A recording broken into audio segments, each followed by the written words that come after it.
Hey, what's up everybody? I want to talk about paint today. My procedure for painting these machines. Now, these are a gem, Whirlpool heavy duty, but they are getting up there in age.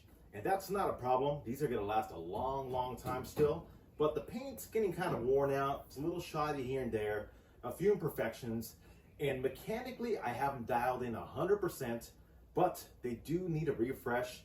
And I want to show you guys my technique, how I paint them, and we'll check them out. Let's get it done. All right, here we go. This is the first thing I want to do is I want to remove the faceplate. I want to remove that. So I got a Phillips attachment right here. Older Whirlpool heavy duties, they got 2 Phillips screws, left and right. So let's get in there.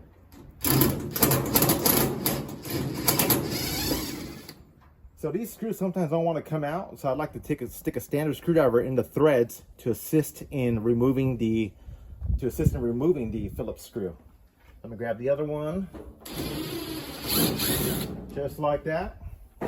All right, now push forward, pull up, let it hang, and catch the screws. Catch the screws, put the screws to the side. So next up, I like to grab a automotive grade scuff pad. Automotive grade scuff pad, and I've got my bottle of water with a little bit of detergent, just a little bit. And I'm gonna spray down the top, spray it down. And I already kind of initially cleaned it, not a big deal. So I wanna run through with my scuff pad. And this one isn't too bad. I'm gonna paint it because I want it to look optimal. Now the ones that have a lot of rust and pitting, I could do a video on that later when I finally get one that has a lot of rust and pitting. But for right now, I'm gonna show you guys just my technique of how to paint. So I'm gonna come through, get 2 hands on it, my body weight, and look for any imperfections and scuff it up. You wanna scuff up the original paint the best you can so that the new paint adheres correctly. Now you don't have to take it all the way down to the metal and primer it. And you'll see the paint I'm using is going to be, well, is very good. So that's not going to be a thing that we need to do. Just scuff it up the best you can. Let me get to it. You guys get the gist of things. Now, I'm basically going to repeat the same process on the front of the dryer. I have it propped up on a dolly like so. So I can bring it up some and not put a strain on my back or doing it through the front. So I got it propped up, same deal. Spray it down. So I'm gonna basically be painting the top and the front. The sides are okay, so we'll leave that alone. Because your wear happens in the front, obviously, always, and obviously on the top. So, stuff it up really good. You get the picture of it. I'm gonna paint the whole front and the whole top, so. And that dolly's gonna help you out a lot, let me tell you, a lot. So, definitely works smarter, not harder, definitely. But you get the gist of things, get it all done, get it scuffed up, and keep moving. All right, on to the next step. So I got it back, working on the top now. 91% rubbing alcohol, very important, and I'll tell you why. So let me spray it down. Spray it down. Good clean rag. Now you want to do this because you want to remove any impurities, any oil residue, any kind of weird impurities with the alcohol, the rubbing alcohol, so that way your paint adheres properly and it dries super fast. So just make sure your rag is clean. I like to use old towels. Just like that, and do the same thing on the front really well. Let's keep going. All right, we are getting ready to paint. We're super close. So I like to prop up the dolly on the back side of it. If you can see that there, I got the dolly propped up on the back side. Let me show you guys really well. That way you know what I'm talking about here. So it's propped up forward to get a better painting angle. So I strongly recommend it. Prop it up and let's get ready to paint. I'm gonna show you guys the paint right now. I'm gonna show you guys that. This is gonna be great. Now, there are several different types of paint you could use. They have dedicated appliance white paint with a gloss. I've used that stuff in the past, but their quality has dropped within about a year or so. It's kind of dropped in quality. So now I've been using this stuff for a while. Rust-Oleum Professional High Performance Enamel. 50-minute fast dry. This stuff is amazing, gloss white. It is high quality stuff. But don't forget that when you shake it up, there is an arrow and there's a black dot right there. That arrow needs to be perfectly lined up with the black dot. And now why? Because it's going to spray better and use up all the paint in the can. So you definitely want to make sure that that arrow is always painting towards the black dot. Super, super important. Shake it up really, really well. And let's get ready to paint. Let's do this. Don't forget to wear your goggles, super, super important, and to mask up. This stuff is very toxic and it's bad for you, super important. All right, here we go. So it's gonna be a horizontal coat right here. Now you wanna be about roughly 6 to 8 inches away from the dryer. Nice thick coat. Move gracefully, keep moving gracefully, just like so. And you'll see what you're doing there. Just make sure you cover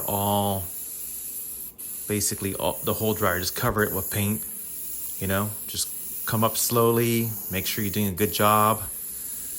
Make sure your overlap is really, really good. You're doing a great job.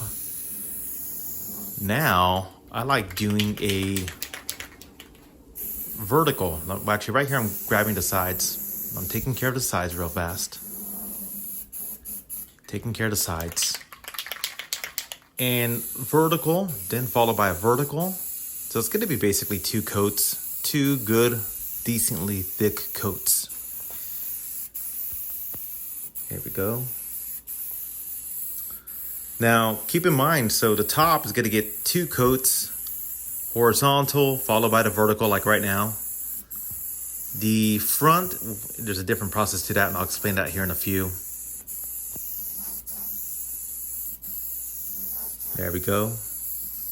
Now don't go too heavy because you don't want any runs. Runs look horrible and they're hard to get rid of.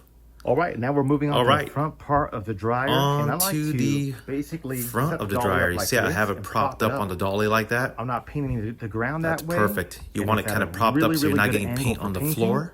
So let's get to it. Let's get the front of that all looking new again. We'll be ready to start painting here pretty soon. Start at the bottom. It's going to be a horizontal. Watch that overlap. You want good overlap. There we go.